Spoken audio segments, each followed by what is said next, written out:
Lesson 3.2: Ethical Obligations: Truth, Accuracy, and Fairness. Now that you understand what ethics, or the right things to do, are, and why they are important, you need to get familiar with the very specific set of ethics that are a part of being a journalist and writing and publishing news and other information that real people will read or view.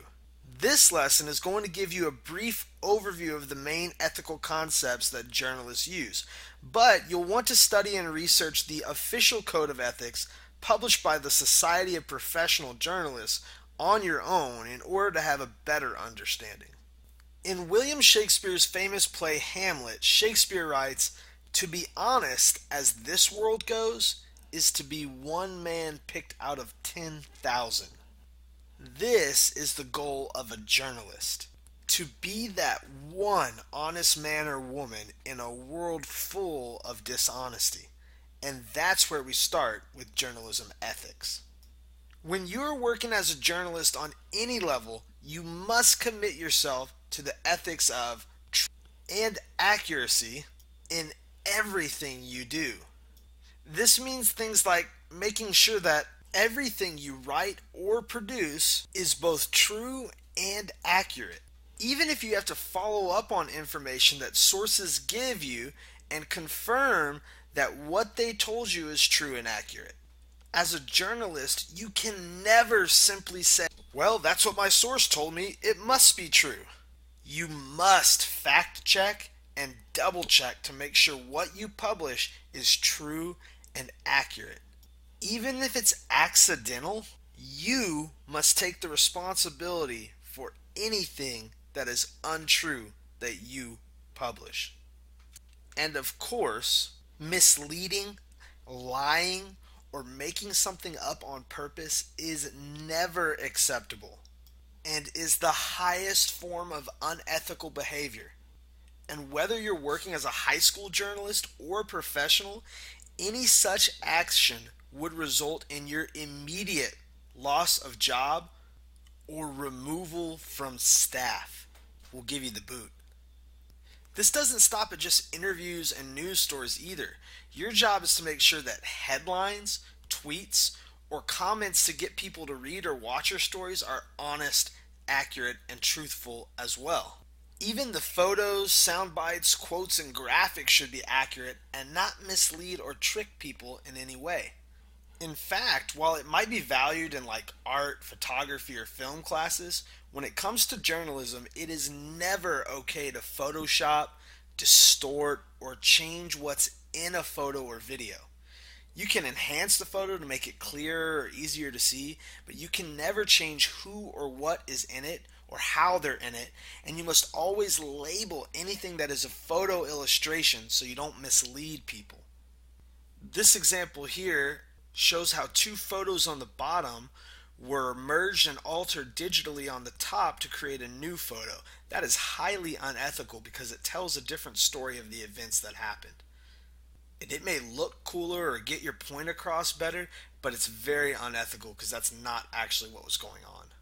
Even if you believe what you're doing is like funny or harmless, you shouldn't do it. Sometimes students will want to Photoshop a team member in who missed a team photo or some other seemingly harmless addition or subtraction, but that is never allowed and it's a major violation of journalism ethics. Now, let's say that you had this great moment where you saw an epic promposal at practice, but your camera malfunctioned and you couldn't get video footage of it, so later in the day you asked the couple and those involved to reenact the event and you record it and then make it a part of a broadcast later. This is okay, right? Wrong. You should always avoid misleading reenactments or staged and posed news events, photos, or videos. If you absolutely have to stage or reenact something in order to tell the story, you are required to label it as a reenactment. In general, you should never take shortcuts or publish anything that is misleading. Sometimes advertisers attempt to mislead their audience into thinking an ad is a news story when it's just an ad. This is highly unethical, and the publishers are required to label it as a paid for advertisement in most cases, even if they do so in really fine print on the page. Basically, it's better to not publish a story at all than to publish a story that is partly true or misleading. Think back to our first few lessons and remember that you have an obligation to report things truthfully and accurately, and you should take that power seriously. Not only do you need to worry about being truthful and accurate, but you also must commit yourself to being as fair and balanced as possible when working as a journalist. There are things that every one of us feels strongly about or are passionate about, from our favorite sports teams to our thoughts on religion and politics. As a journalist, you should always try to keep those things from influencing you to show any type of favoritism or particular disapproval towards any subject whatsoever. In fact, if there is something you're involved in or you're passionate about that you know influences you, you should actually tell your audience about this and admit to it whenever conflicts arise so that your audience knows where you're coming from. In fact, I'll do it right now. I'll admit when I showed this picture earlier, I picked this picture because I happen to be a pretty big Spurs fan when it comes to basketball. So that kind of influenced which picture I selected for this lesson. You have to know yourself well and understand that your values, your likes and dislikes can easily slip their way into your writing or storytelling and make your story unfair. You must be fair and make sure you give a fair chance to the ideas and individuals you don't personally agree with and actually share their views and opinions without you commenting on it. In fact, you should bend over backwards and do everything you can to find sources and subjects from all sides and give them all a chance to respond to anything you're planning on publishing so that their voice is heard and they have a fair chance, even if their ideas aren't popular or well liked. Never ever try to impose your views on someone else when reporting the news. Doing so is a major violation of journalism ethics. In being fair, you should also try to tell stories for those that don't have a voice or who may have a hard time speaking up for themselves. But when doing so, make sure you're reporting the news of the story and not working unfairly for a specific cause. A part of being fair also means that you're careful with what you write and you avoid stereotyping by race, gender, age, religion, ethnicity, where someone is from, their sexual orientation, the way they look, or their social status. When writing, leave these things, both positive and negative, out of it and simply report on people the same way.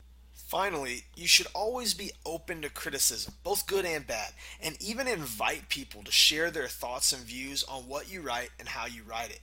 Because you're human, and even when you have the best intentions, you will sometimes make mistakes. It's important that you listen to people so that you hear about mistakes you might have made, and then that you correct those mistakes and admit you're wrong promptly in the same manner in which you publish them. So if you made an error in your column one week, it would be important for you to go back the next week and print what's called a redaction, like this. To be a great journalist and to have an impact on your readers and viewers and the society around you, you always have to hold yourself to the highest standard of journalism ethics, and you should hold others around you to the same standards too. In the next lesson, you'll learn about the obligations you have between your sources, your subjects, and yourself, and how that connects to your obligation to truth, accuracy, and fairness.